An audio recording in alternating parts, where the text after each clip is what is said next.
This time we're looking into the RSI Polaris Corvette-class capital ship.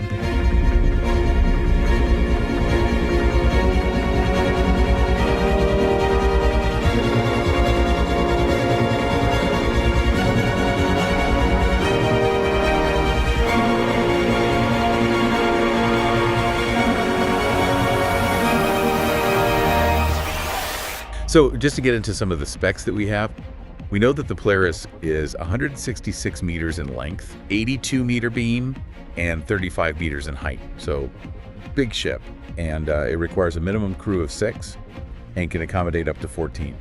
Definitely designed to be a multi-crew vessel, which leads us to kind of a point of discussion. What does this offer to solo pilots? I mean, it does have a significant cargo capacity at 576 SCU. It has a hangar that can fit a fighter, a light bomber, a Gladius, maybe even with some modifications a Zeus.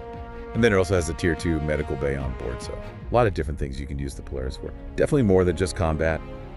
People are really excited about the Polaris.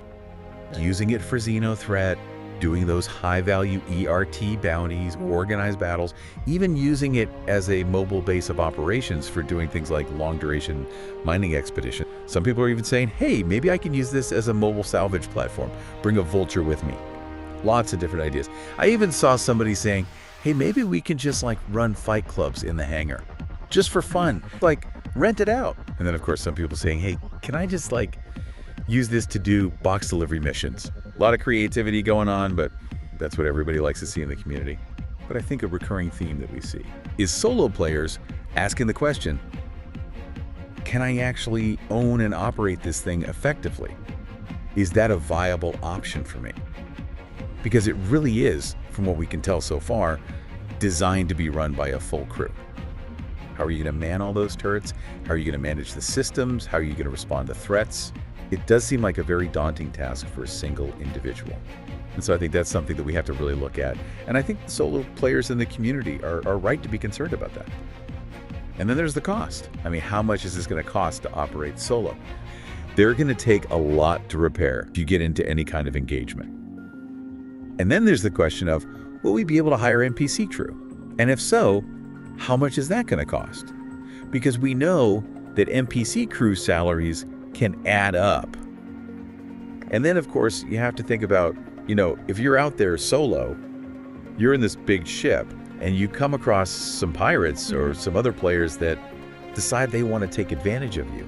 How vulnerable are you? So especially when you're outside of high security space. You're a sitting duck. Even though you have all this firepower, you have this big ship, are you really going to be able to defend yourself adequately if you don't have a coordinated crew? Now, CIG has mentioned AI Blade and NPC crew as potential solutions, but as we know, those are still in development. We don't know when they're coming, we don't know how effective they're going to be. So to rely on those, I think would be a little bit premature. So what can solo players do? What are the options if they really want to experience the Polaris? Another thing that people can consider is, even if you're in an organization, maybe focus on the non-combat role. So you could be the logistics person, you could be the repair, you could be the medic. You're still contributing to the mission. Now, if you really, really are set on soloing this thing, I think the best advice that we can give at this point is to just be patient. Wait and see what happens with AI blades. Wait and see what happens with NPC crew development. Because if you buy into it now, you might find that you're very disappointed a year from now. And you're like, oh, that's not really what I was expecting. So maybe a good idea is to maybe start with a smaller ship. Maybe something like a Carrack. It's a multi-crew ship. It has that exploration focus. So you can kind of get used to the idea of the crew dynamic, running a slightly larger vessel. Good stepping stone.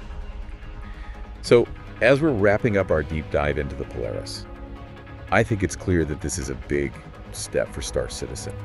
Really shows how ambitious the game is becoming and how ambitious the players are.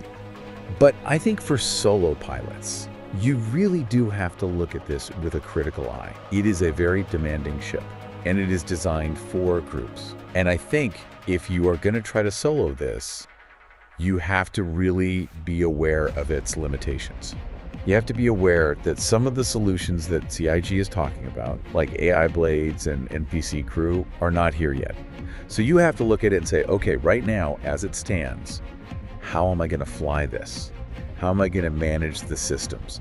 How am I going to respond to threats? And then the other big thing is, how am I going to pay for this? Fuel is not cheap. Repairs, we know, are expensive. And if we're going to have to pay salaries to NPC crew, that's another thing to factor in. But I think if you're interested in the Polaris, but you're not sure about solo ownership, there are other options. You could join an organization. Like we said, find an org that has a Polaris, participate in their events, help them out with the ship without having to take on all of that responsibility yourself. And you're still contributing to the team, but you're not the one who's having to fly the ship in combat. You're not the one who's having to make all those split-second decisions that could mean life or death for your ship and your crew. I think ultimately the decision of whether or not to buy a Polaris, it's a very personal one. You have to look at your own situation.